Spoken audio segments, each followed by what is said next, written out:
یہی بہت ہے کہ سرکار بھی وہاں ہوں گے، نہ صرف ہم سے گنہگار بھی وہاں ہوں گے۔ شفیع و خیال گنبد خضرا تیرے قربان ہو جاؤں، تصور میں مدینے کی فضا کو پا رہا ہوں میں۔ نکیروں سے جو گھبرا کر پکارا یا رسول اللہ، میرے سرکار کی آواز آئی آ رہا ہوں میں۔ نکیروں سے جو گھبرا کر پکارا یا رسول اللہ، میرے سرکار کی آواز آئی آ رہا ہوں میں۔ آئیے محبت اور احترام کے ساتھ انشاءاللہ آپ کو ابھی فیروز عنبر صاحب، حضرت مبارک حسین مبارک صاحب قبلہ، ان کا ایک کلام ہے، میں ایک مصرع بار بار گنگناتا ہوں کہ کس نے چھیڑا ہے ذکر بلال حبشی۔ انشاءاللہ جب آپ سنیں گے تو آپ کو مزہ آئے گا۔ آئیے محبت اور احترام کے ساتھ حضرت علامہ مصور رضا صاحب قبلہ برسر مائک تشریف لا رہے ہیں 20 سے 25 منٹ کے لیے۔ آئیے ایک ایک شخص اپنے ہاتھوں کو اٹھائے محبت کے ساتھ، دل لگائیے، ایک مرتبہ کم سے کم ہاتھ اٹھا لیجئے محبت کے ساتھ، دل لگا کر کے دیکھیے، کوئی دیکھے نہ دیکھے مدینے سے مصطفیٰ ضرور دیکھ رہے ہیں، حضور محمود ملت ضرور دیکھ رہے ہیں، تو ذرا محبت کے ساتھ۔ اور اللہ نے سینے میں جتنی طاقت دی ہے، اگر ایمان ہے کہ یہ زبان اور یہ گلا حضور کے صدقے میں ہے، کتنے بے زبان ہیں جن کو اللہ نے زبان نہیں دی ہے، ہم تو اس قابل ہے کہ اللہ نے زبان دی ہے، تو کم سے کم ایک مرتبہ زور سے حضور کا نام کا نعرہ لگا لے محبت کے ساتھ، نعرہ تکبیر، نعرہ رسالت، نعرہ رسالت، عرس محمود ملت، فیضان محمود ملت، خاندان محمود ملت، نعرہ تکبیر، نعرہ رسالت۔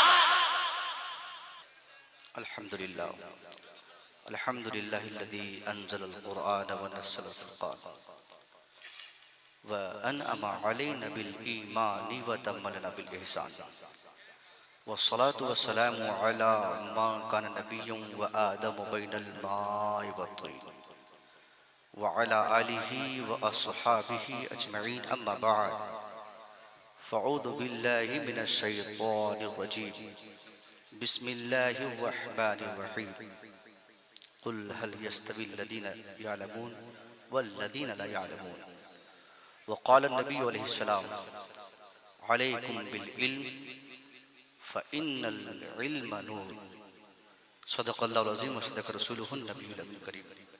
درود شریف پڑھیں، اللهم صل علی سیدنا شفیعنا نبینا محمد بارک وسلم، صلاۃ و سلام علیک یا رسول اللہ صلی اللہ علیہ وسلم۔ خانقاہ فریدیہ جویہ شریف میں فریدی حضرات بڑی محبت سے یہاں آتے ہیں، کیوں نہ آئیں؟ اس خانقاہ کے معمولات میں مہمان نوازی بھی شامل ہے۔ ہم لوگ آئے دن کسی نہ کسی خانقاہ اور کسی نہ کسی پیر کے ساتھ رہتے ہیں، خانقاہ جانا ہوتا ہے، مگر جو معاملات اور جو معمولات یہاں دیکھنے کو ملا وہ کہیں کہیں دیکھنے کو ملتا ہے۔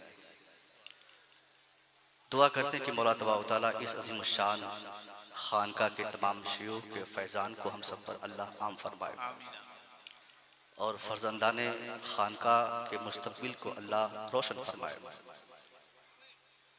ممبر نور پہ بہت بڑے بڑے شاعر اور خطیب بیٹھے ہیں، تمہیدی گفتگو کے لیے میرے پاس وقت نہیں ہے، شعراء کے پاس وقت ہوتا ہے، کیونکہ ان کو 4-5 اشعار پڑھنے ہوتے ہیں، مگر اس میں تمہید شامل نہیں ہوتا ہے۔ خطیب خطبہ سے ہی شروع ہو جاتے ہیں ان کا منٹ، اس لیے 25 سے 30 منٹ کا وقت ملا ہے۔ میں کوشش کروں گا کہ اس مرکزی اسٹیج سے ایک ایسا مرکزی پیغام ہندوستان بھر کے لیے جائے، چونکہ یہاں ہندوستان بھر کے لوگ آئے ہوئے ہیں، ایک ایسے موضوع پر میری گفتگو ہو جو آسانی سے آپ سمجھ سکیں، چند معروضات، 2-4 شکایتیں، 2-4 مسئلے اور ان مسئلوں کے حل میرے ذہن و دماغ میں جو ہیں وہ میں آپ تک پہنچاؤں گا۔ انشاءاللہ اس عظیم الشان بارگاہ میں آپ نے مصور رضا کا یہ چھوٹا سا پیغام سن کر اس پر عمل کیا، کئی پشت آپ کے کامیاب رہیں گے، کہیں نہ انشاءاللہ۔ آج مسلمانوں کے ساتھ جو پوری دنیا میں ہو رہا ہے، یہ کوئی ڈھکی چھپی بات نہیں ہے.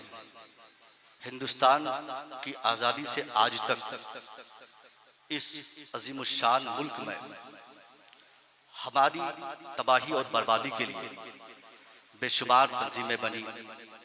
لوگوں نے عہد کیا، ہر ایک تنظیم کا مقصد تھا ہمارا خاتمہ.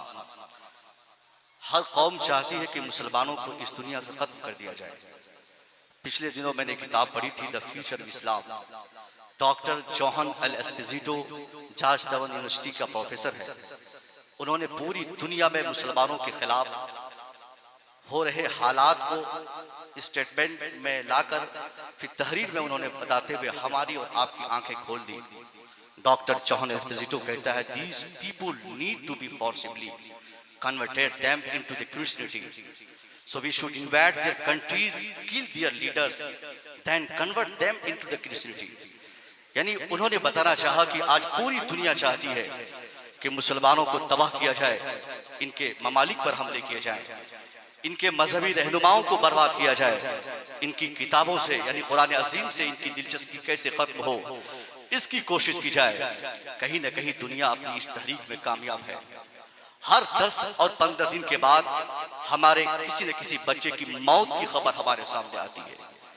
کوئی نہ کوئی آبادی ہماری جل رہی ہوتی ہے، اس کی خبر ہم اخباروں کے ذریعے پڑھتے ہیں. ایسے میں ہندوستانی مسلمان خاص طور پہ ڈرا اور سہما ہے. ہر آدمی اپنی باری کا انتظار کر رہا ہے کہ کب ہم افروز الاسلام بن جائیں، کب ہماری باری آ جائے، کب ہم تبریز انصاری بن جائیں، کب ہم پہلو خان بن جائیں. ایسے میں مسلمان اگر صرف اپنی باری کا انتظار کرتا رہا، ایک دن ایسا آئے گا ہندوستان سہیت پوری دنیا سے ایمان لانے والوں کا خاتمہ ہو جائے گا.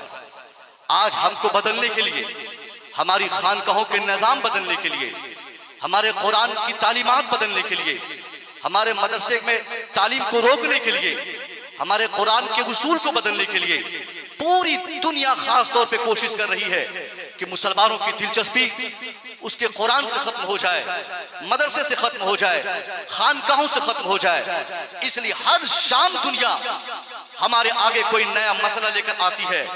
کوئی کہتا ہے قرآن بدل دوں گا، کوئی کہتا ہے 25 اور 26 آیتیں بدل دی جائے، کوئی کہتا ہے مسجد کی اذان بدل دی جائے، کوئی کہتا ہے خانقاہوں میں آنا جانا بند کر دیا جائے، کوئی کہتا ہے مدرسے کی تعلیم اور وہاں پڑھائے جانے والی کتاب اور وہاں کے نصاب بدل دیے جائے. یعنی بدلے کی بھاونا لے کر اس وقت پوری دنیا ہمارے خلاف کھڑی ہے.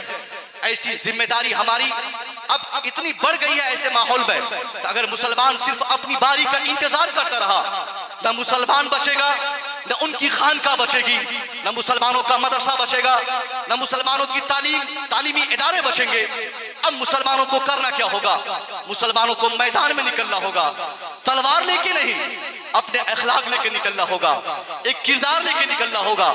مسلمان اس پرفتن ماحول میں اپنے ہر دشمنوں کے سینے پہ چڑھ کر اخلاق کی ایسی تلوار تان دے، اپنے دشمنوں کو پیغام دے، اے دنیا جس طریقے سے تو نے میری بیٹیوں کو، میری بہنوں کو، میرے گھروں کو، میرے سویلائزیشن کو، میری تہذیب کو، میرے خانقاہ کو، میری تعلیمی اداروں کو تم نے بدلنا چاہا ہے.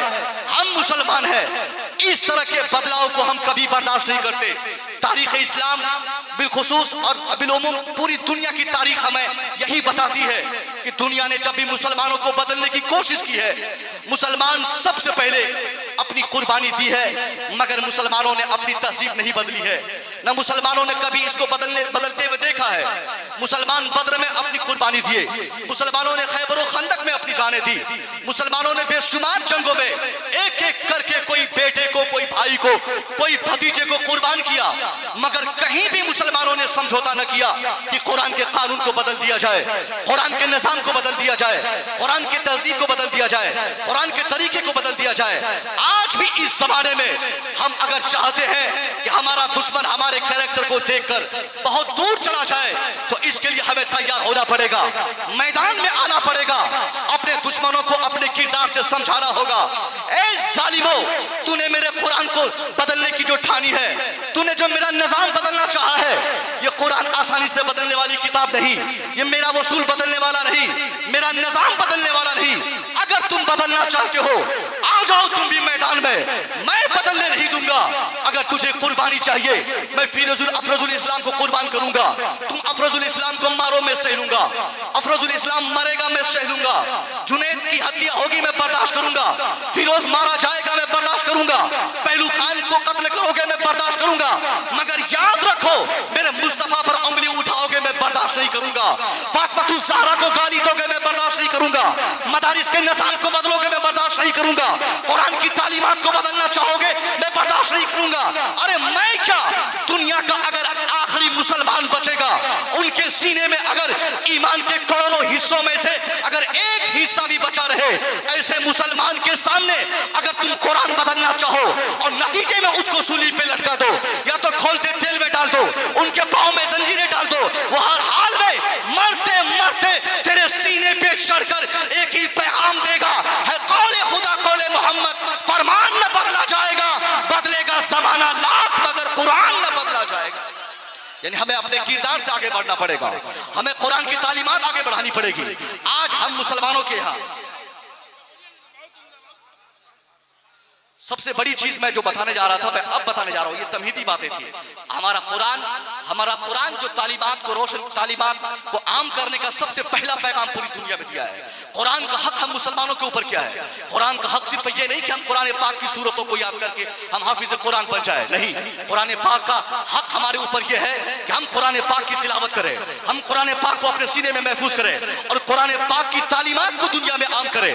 اس کے بعد قرآن پاک کے نظام کو دھرتی پہ نافذ کرے. مگر آج ہم مسلمانوں نے قرآن کے حقوق کیا سمجھے؟ 2-4-5 بچے حافظ قرآن ہو گئے, ہم نے سمجھا کہ ہم نے قرآن کا حق ادا کر دیا. نہیں, قرآن کا مطلب یہ نہیں کہ صرف قرآن پاک کو پڑھا جائے. آج پوری دنیا میں جو 1400 سال پہلے قرآن عظیم کے ذریعے جو قانون نافذ کیا گیا, آج اس دور جدید میں اس قرآن عظیم کے قوانین کی اہمیت ہمیں سنائی پڑتی ہے, دکھائی دیتی ہے. ہمارا قرآن ہر اعتبار سے انسانیت کی فلاح چاہتا ہے, قرآن انسانیت کی بقا چاہتا ہے, انسان سچ بولے قرآن چاہتا ہے, انسان شراب نہ پیے قرآن چاہتا ہے, انسان جھوٹ نہ بولے قرآن چاہتا ہے, انسان اچھا کردار پیش کرے قرآن چاہتا ہے, انسان دوسروں کے ساتھ اچھا ویوہار کرے قرآن چاہتا ہے, انسان سائنسی میدان میں کامیاب ہو جائے قرآن چاہتا ہے.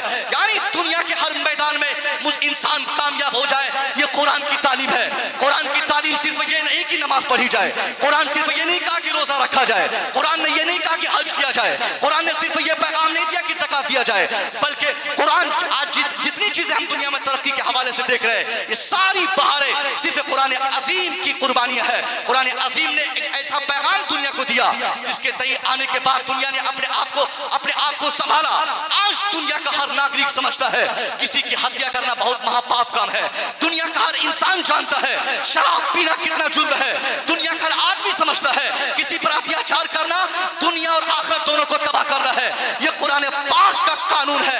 اس لیے تو میں کہتا ہوں the wine is prohibited by the law of the government of today, but an accurate answer is present before 1400 years in the Holy Quran. The rapists, gamblers and drunkards are punished by the law of the government of today, but an exact answer is present before 1400 years in the Holy Quran. The slogan of بیٹیاں پڑھاؤ بیٹیاں بچاؤ is raised before in this society, but accurate answer is present before 1400 years in the Holy Quran. مطلب کیا ہوا؟ دنیا میں شراب بندی کی باتیں آج کی جا رہی ہے, مگر اس کا صحیح کانسیپٹ 1400 سال سے قرآن عظیم میں موجود ہے. دنیا میں بیٹوں کے حقوق کی باتیں آج ہو رہی ہے, مگر اس کے اوپر صحیح فرمان 1400 سال پہلے قرآن عظیم نے دیا ہے. دنیا میں شرابیوں سے الگ ہونے کا پیغام آج دیا جا رہا ہے, مگر اس کے رجحانات 1400 سال پہلے ہی قرآن عظیم میں موجود ہے. دنیا میں قتل اور فسادات کے نقصانات آج بتائے جا رہے ہیں, مگر اس کا صحیح اندیشہ قرآن عظیم میں 1400 سال پہلے ہی ظاہر کیا گیا تھا. پتہ کیا چلا؟ جس قرآن عظیم کو ہم نے صرف اس کو پڑھنا کام سمجھا, اس کے ذریعے نماز سمجھا, اس کے ذریعے قرآن, اس کے ذریعے ایمان سمجھا, اس کے ذریعے ہم نے روزہ سمجھا, مگر وہی قرآن کا مقصد کیا ہے؟ اگر قرآن پاک کی تمام ان آیتوں کو ایک پلیٹ فارم پہ رکھ دیا جائے تو یہ کہنا بڑا دلچسپ ہوگا کہ ہمارا قرآن, آپ کا قرآن, سب کا قرآن دنیا میں صرف روزہ, نماز اور حج و زکات کا پیغام لے کے نہیں آیا ہے, بلکہ ہمارا قرآن پوری دنیا میں مانوتا کا پیغام عام کرنے آیا ہے, انسانیت کا پیغام عام کرنے آیا ہے, برادرہوڈ کو بانٹنے آیا ہے, بھائی چارہ کا پیغام عام کرنے آیا ہے. مگر ہم اہل قرآن یاد ہے، ہم نے صرف قرآن کو پڑھنا جانا ہے۔ آج ہمارے ہندوستان میں کون سا علاقہ ہے جہاں پہ 10-20 مدارس سال میں ایک مرتبہ نہ بن جاتے ہو؟ مدرسہ بنانا، حافظ تیار کرنا، عالم پیدا کرنا، آج ہم نے یہ اپنا نصب العین سمجھ رکھا ہے۔ لیکن نہیں، ہم کو یاد ہونا چاہیے پیغمبر اسلام نے قرآن و حدیث کی روشنی میں آج سے 1400 سال پہلے جس سماج کی آپ نے استھاپنا فرمائی تھی، اس سماج کا مقصد یہ نہیں تھا کہ اس سماج میں صرف قرآن یاد کرنے والے ملے، بلکہ میرے مصطفیٰ نے ایک نیم ڈالی تھی کہ قرآن پڑھنے والا ہی سائنٹسٹ بنے، قرآن پڑھنے والا ہی ڈاکٹر بنے، قرآن پڑھنے والا ہی پروفیسر بنے، قرآن پڑھنے والا ہی آئی ایس کمپٹیشن کریک کرے۔ مگر آج میں ایمانداری سے اگر اس عظیم الشان خانقاہ میں ان بزرگوں کے سامنے اگر آپ سے سوال کروں، میں یہ موضوع اس لیے اٹھایا ہوں کہ یہاں اگر دعا لگ جائے، آپ نے ارادہ بنا لیا، انشاءاللہ پھر ہندوستان شہید پوری دنیا میں آپ کے بچے حافظ قرآن بھی ہوں گے اور آپ ہی کے بچے ڈاکٹر بھی بنیں گے، آپ ہی کے بچے عالم دین بھی ہوں گے، آپ ہی کے بچے آئی ایس کمپٹیشن بھی کریک کریں گے۔ مگر آپ کو پہلے سمجھنا ہوگا، ہم نے قرآن کی ضرورتوں کو اور قرآن کے حقوق کو پائمال کیا ہے۔ ہم 2-4 بچوں کو دستار دے دیے، ابھی 2-4-10 دن پہلے میں بنگال کے ایک دستار بندی کے جلسے میں شریک ہوا، 3 بچوں کی دستار 5 لاکھ خرچ کر کے اتنے بڑے مجمع کو سجا کے سوار کے لوگوں نے 5 لاکھ خرچ کر دیا۔ میں نے اس جلسے سے لوگوں کو کہا 3 بچوں کی دستار ہوئی، 5 لاکھ پانی میں آپ لوگوں نے بہا دیا، 1 لاکھ خرچ کرتے 4 لاکھ روپیہ انہی تینوں حافظ قرآن میں بانٹ دیتے اور ان کی پیٹھ تھپ تھپا کے ان کو بھیج دیتے کسی کالج کے پرانگن میں حفظ کے بعد انجینئرنگ کرنے کے لیے، ڈاکٹری کی پڑھائی کرنے کے لیے۔ تو آپ کے سماج کا بچہ ایک اچھا حافظ قرآن بھی بنتا، ایک اچھا انجینئر بھی بنتا۔ کرنے کی ضرورت ہے۔ یہ ہم دعا چاہیں گے صاحب سجادہ سے، اگر ان کی دعا مل جائے تو میں کامیاب ہوں۔ میں کہتا ہوں یہ مدرسہ قائم ہے، یہ مدرسہ قائم ہے، یہی نہیں بلکہ ہندوستان کے ہر شہر جانب دیکھیں مدرسوں کی کمی نہیں ہے۔ مگر مدرسے کی حالت اس وقت کیا ہے؟ ہم صرف وہاں پہ حفظ کی پڑھائی پڑھاتے ہیں، صرف ہم مولوی بناتے ہیں، مگر صرف آج کے ڈیٹ میں مولوی بننا ہمارے لیے کافی نہیں، حافظ بننا ہمارے لیے کافی نہیں۔ جب تک ہم اپنے بچوں کے ہاتھ میں قلم نہیں دیں گے، ہم اپنے بچوں کے ہم کی زبان میں گویائی نہیں دیں گے، جب تک ہمارے بچے ریسرچ کر کے قرآن کی تحقیق کر کے دنیا کے سامنے قرآن کی سچائی کو ہائی لائٹ نہیں کریں گے، تب تک ہمارے غیر مسلم بھائیوں کو کیسے پتا چلے گا کہ قرآن کس قدر انسانیت کی بات کر رہا ہے؟ جب تک ہمارے بچے قرآن کی آیتوں کو پڑھ پڑھ کے اپنے کردار کی روشنی میں دنیا کو عمل کی دعوت نہیں دیں گے، تب تک ہمارے غیر مسلم بھائیوں کو یہ بات سمجھ میں نہیں آئے گی۔ ہمارے غیر مسلم بھائیوں کو چند لوگوں نے برگلا دیا ہے یہ کہتے ہوئے کہ مسلمانوں کا قرآن آتنک پھیلاتا ہے، مگر سچائی یہ ہے کہ اگر قرآن کو دنیا سے اٹھا لیا جائے تو ظلم اور زیادتی دنیا میں عام ہو جائے گی، قرآن کا قانون نہیں رہے گا، انسانیت کو کوئی پوچھنے والا نہیں۔ مگر سب سے پہلی ذمہ داری قرآن والوں کی ہے، جو قرآن پر ایمان رکھتے ہیں، جو قرآن صبح شام پڑھتے ہیں، نماز میں قرآن پڑھتے ہیں، گھر میں قرآن پڑھتے ہیں، ان کی ذمہ داری یہ ہونی چاہیے وہ قرآن بھی پڑھے اور قرآن کے اعتبار سے ریسرچ بھی کرے، قرآن بھی پڑھے، قرآن کے پیغامات کو عام بھی کرے، قرآن بھی پڑھے، قرآن کی دعوت بھی دوسروں کو دے۔ یہ ذمہ داری ہماری بہت بڑی ذمہ داری ہے۔ اس ذمہ داری کو جب تک ہم فلفل نہیں کریں گے، چاہے ہمارا بیٹا کالج کا اسٹوڈنٹ ہو یا مدرسے کا طالب علم ہو، اس سے کوئی فرق نہیں پڑنے والا ہے۔ یہ ہم لوگوں نے آج بانٹا ہے اصلی تعلیم، دینی تعلیم، دنیاوی تعلیم، مذہبی تعلیم۔ اسلام کے اگر آپ مطالعہ کریں گے مذہب اسلام میں کہیں دینی اصلی یہ سب کچھ نہیں ہے۔ اسلام کے پیغمبر نے ایک ہی جملہ فرمایا تھا، اللہم انی اعوذ بک من علم لا ينفع، یا اللہ میں ایسے علم سے پڑھنا چاہتا ہوں جو علم انسان کو فائدہ نہ دے پائے۔ مدرسے میں پڑھنے کے بعد بھی ایک انسان کو اس کا علم فائدہ نہ دے پائے تو مدرسے میں پڑھنے والا علم اور پڑھائے جانے والا علم پڑھنا اور پڑھانا حرام ہے۔ اور کالج اور یونیورسٹی کی 4 دیواری میں رہ کر جو علم انسان کو فائدہ دے دے وہی علم انسان کو یہاں بھی کام آئے گا اور مرنے کے بعد بھی کام آئے گا۔ کالج نہیں پڑھنا جائے مگر علم بینیفیشل ہو، علم لابھدائک ہو، علم انسان کے لیے مفید ہو۔ آپ نے کیا دیکھا؟ یہ کیا بولتے ہیں کہ be a class 2nd class کی طالبہ ہماری جماعت کی کالج میں پڑھی، اگر وہ چاہتی تو جینس پینٹ پہن کے، ٹی شرٹ پہن کے وہ بغیر نقاب کے وہ کالج جاتی، کون روکنے والا تھا؟ مسکان خان کو کوئی نہیں منع کرتا، کیونکہ آج لوگوں نے ذہن بنا لیا ہے مدرسے کے بچے ٹوپی پہنیں گے، مدرسے کے بچے امامہ پہنیں گے، مدرسے کے بچے جبہ پہنیں گے، کالج کے بچے جینس اور ٹی شرٹ پہنیں گے، کالج کی لڑکیاں بغیر حجاب کے کالج جائیں گی۔ مگر کالج میں پڑھنے کے بعد بھی ہماری جماعت کی ایک بیٹی مسکان خان نے کیا ثابت کیا کہ آدمی چاہے کالج میں پڑھے یا اسکول میں پڑھے، مدرسہ میں پڑھے یا یونیورسٹی یونیورسٹی میں پڑھے مگر اس کا کردار صحیح ہونا چاہیے, اس کا بیان صحیح ہونا چاہیے. کالج میں پڑھنے والی ہمارے سماج کی وہ بیٹی یہ ثابت کر دی, اے مسلمانوں تم بھی اگر قرآن پہ عمل کرو, چاہے کالج میں رہو یا اسکول میں رہو یا مدرسے میں رہو, قرآن کی تعلیمات پہ عمل کرنا تیرے لیے ضروری ہے. مگر ہم نے کیا سمجھا, ہم نے حفظ کر لیا اور باقی اپنی ذمہ داری سے ہم آزاد ہو گئے.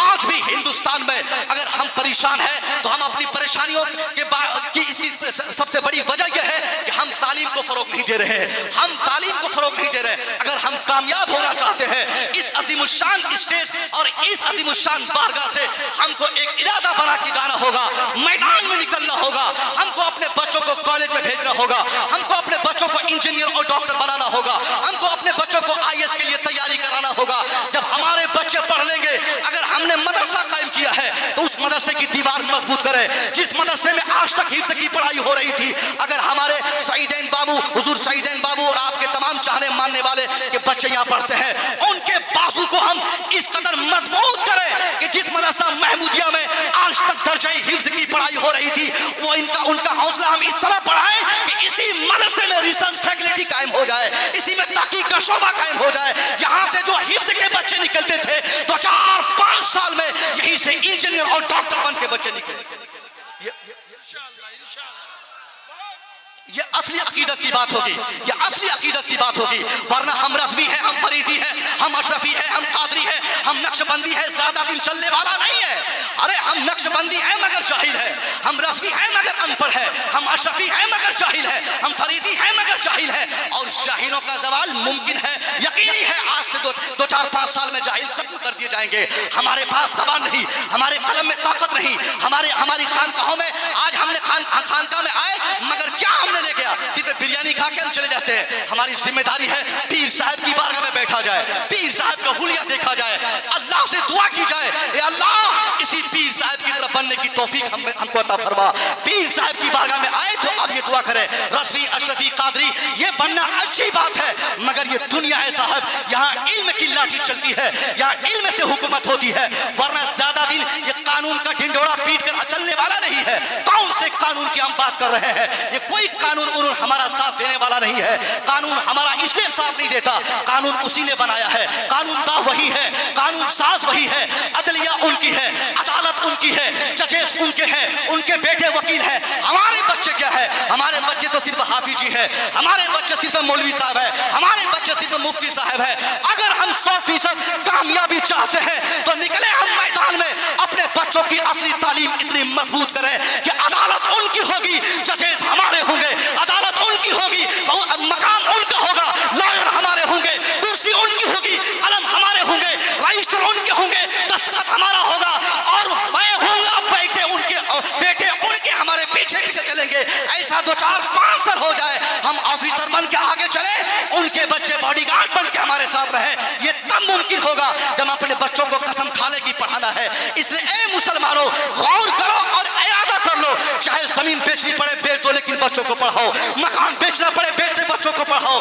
دنیا کی آخری کام کر لو مگر بچے تیرے جاہل نہ رہ پائے. اگر تیرا بچہ جاہل رہ گیا تو دنیا جو مٹانا چاہ رہی ہے, ٹارگیٹ دی ہے 25-50 سال کا, اس سے پہلے ہی تمہارا خاتمہ ہوگا, تیرا وجود بھی جائے گا. یہ مرکزی پیغام آپ کے لیے ہے. اگر آپ نے خانقاہ فریدیہ کی اس عظیم الشان مجلس سے قسم کھا کے یہاں سے چلے گئے کہ ہم کو اپنے بچوں کو پڑھانا ہے, ہم کو اپنے بچوں کو حافظ بھی بنانا ہے, قاری بھی بنانا ہے, مدرسے میں پڑھے یا اسکول میں پڑھے مگر با اخلاق بنانا ہے, کردار سنوارنا ہے. بچوں کو یہ کہنا, بچہ تم پڑھو گے انسانیت کی سیوا کے لیے, تم پڑھو گے آدمیت کی سیوا کے لیے. یہ نہیں کہ ان لوگوں کی طرح جو بچوں کو کالج بھیج دے اور یہ کہے کہ بیٹا تجھے کالج میں جا کر ڈاکٹر بننا ہے, 5 لاکھ روپیہ مہینہ کمانا ہے. چھوٹا سا بچہ جب سمجھتا ہے کہ باپ نے کہا ہے 5 لاکھ کمانا ہے, وہ بچہ فوراً ارادہ بدلتا ہے. انسانیت نام کی کوئی چیز ان کے اندر نہیں رہتی, وہ صرف اچھا ڈاکٹر بننا چاہتا ہے, اچھا انسان بننا نہیں چاہتا ہے. اس لیے والدین کی ذمہ داری ہے اپنے بچوں کو جہاں چاہے پڑھائے مگر یہ شرط ہو کہ اپنے بچوں کو انسانیت کی تعلیم دے, اپنے بچوں کے کردار سنوارنے کا ایک ایسا رجحان قائم کرے جہاں آپ کا بچہ اگر مدرسے میں پڑھے, فقہ اور اسلامیات پڑھ لے, اور اگر کالج میں سائنس اور فزکس پڑھے، دونوں اعتبار سے آپ کے بچے قائم ہوں گے۔ اگر آپ کے پاس وقت ہے آپ کالج قائم کریں، یونیورسٹی قائم کریں، رضوی ہیں تو رضوی گرلز کالج قائم کریں، اشرفی ہیں تو اشرفی یونیورسٹی قائم کریں، فریدی ہیں فریدی گرلز کالج قائم کریں۔ جب کالج آپ کے ہوں گے، بچے بھی آپ کے ہوں گے، تو مرضی بھی آپ، ورنہ مدرسے کی ضرورت تھی پہلے، اب بہت مدرسے ہو گئے، اس پر بل دیں۔ ہمارا مدرسہ ہے، اس مدرسے کو ہم اتنا بڑا بنا دیں، اس میں الگ سے ایک فیکلٹی قائم کی جائے، ریسرچ کا شعبہ قائم کیا جائے، اس ریسرچ شعبے میں ایک طرف ہمارا بچہ آ کر قرآن پاک کو یاد کرے اور دوسری جانب جا کر ہمارا بچہ انہی یاد کی ہوئی آیتوں پر ریسرچ کر کے دنیا کے سامنے ان فکروں کو ہائی لائٹ کرے۔ مگر تعجب ہے، ہمارا وہ قرآن جس نے سب سے زیادہ دنیا کو ریسرچ کا، میڈیٹیشن کا، چنتن اور منتھن کا، تحقیق و تجسس کا، جس قرآن عظیم نے سب سے زیادہ پیغام دیا ہے، آج انہی کے ماننے والے تحقیق کی دنیا سے بوجھل ہو گئے ہیں۔ یہی وجہ ہے آج دنیا سے دھیرے دھیرے ہمارا وجود مٹا جا رہا ہے۔ ہم اپنی ذمہ داری سمجھیں، ہم غیر مسلم بھائیوں کو سینے سے لگا لیں۔ ہمارے غیر مسلم جو بھائی ہیں وہ قرآن پڑھنا نہیں جانتے بھائی صاحب، غیر مسلم بھائیوں کی کیا ضرورت ہے وہ قرآن پڑھیں گے؟ وہ تو عربی جانتے ہی نہیں تو وہ قرآن پڑھیں گے کیوں؟ وہ حدیث مصطفیٰ کیوں پڑھیں گے؟ اگر غیر مسلم بھائی اسلام سمجھنا چاہتے ہیں تو صرف اور صرف ہم کو اور آپ کو دیکھ کر اسلام سمجھنا چاہتے ہیں۔ وہ دیکھنا چاہتے ہیں کہ خانقاہ فریدیہ میں جو دیوانے آئے ہیں، ان دیوانوں کے کردار کتنے اچھے ہیں، جو مستانے آئے ہیں ان مستانوں کا مجاز کتنا اچھا ہے۔ یعنی اگر ہم چاہتے ہیں کہ ہم اپنے غیر مسلم بھائیوں کو متاثر کریں تو ان کو قرآن کی آیتیں پڑھ کے سمجھائیں گے، بات سمجھ میں نہیں آئے گی۔ ہم جب قرآن پہ عمل کر کے ان کے سامنے ایک اچھا انسان بن کے پیش ہوں گے، پھر سمجھانے کی ضرورت نہیں پڑے گی۔ غیر مسلم بھائیوں کو ماننا پڑے گا کہ دنیا میں شانتی پھیلانے والا ایک ہی مذہب ہے، اس مذہب کا نام مذہب اسلام ہے۔ ضرورت اس بات کی ہے کہ کثرت سے ہم مدرسے کے ساتھ ساتھ کالجز پہ دھیان دیں، اپنے بچوں کو فوراً کالج سے نکال کر مدرسے سے نکال کر یونیورسٹی بھیجیں، اور اگر پہلے سے یونیورسٹی میں پڑھ رہے ہو تو ان کو مدرسے میں ڈال کر اسلامیات سکھا دیں۔ یعنی بچے جب ہمارے کالج میں سائنس فزکس بایولوجی پڑھے گا تو وہ اپنی دنیا چمکائے گا، اور مدرسے میں جب ہمارا بچہ قرآن حدیث فقہ پڑھے گا تو وہ اپنی آخرت چمکائے گا۔ اور کوئی بھی انسان اس وقت تک کامیاب نہیں ہے، اگر کسی کی صرف دنیا کامیاب ہو جائے تو کامیابی کی ایک منزل میں وہ ناکام ہے، کسی کی اگر آخرت صرف کامیاب رہے تب بھی 100% وہ انسان کامیاب نہیں ہے۔ اسلام نے کامیابی کے لیے ایک دعا کا طریقہ بتایا ہے، ربنا آتنا فی الدنیا حسنہ وفی الآخرہ حسنہ۔ ہم لوگوں نے کیا سمجھا کہ ہم آخرت کے لیے کامیاب ہوں گے، لیکن اسلام کہتا ہے کہ ہر انسان کو چاہیے کہ وہ اپنی دنیا میں بھی کامیاب رہے اور آخرت میں بھی کامیاب رہے۔ ہم حافظ بنیں گے تو آخرت کے لیے، ہم عالم بنیں گے آخرت کے لیے، اور ڈاکٹر انجینئر بنیں گے دنیا کے لیے۔ اس لیے ہمارا مجاز ہونا چاہیے، ہمارے بچے سائنس فزکس پڑھ کے اپنی دنیا چمکائیں گے، قرآن حدیث پڑھ کے اپنی آخرت چمکائیں گے۔ السلام علیکم۔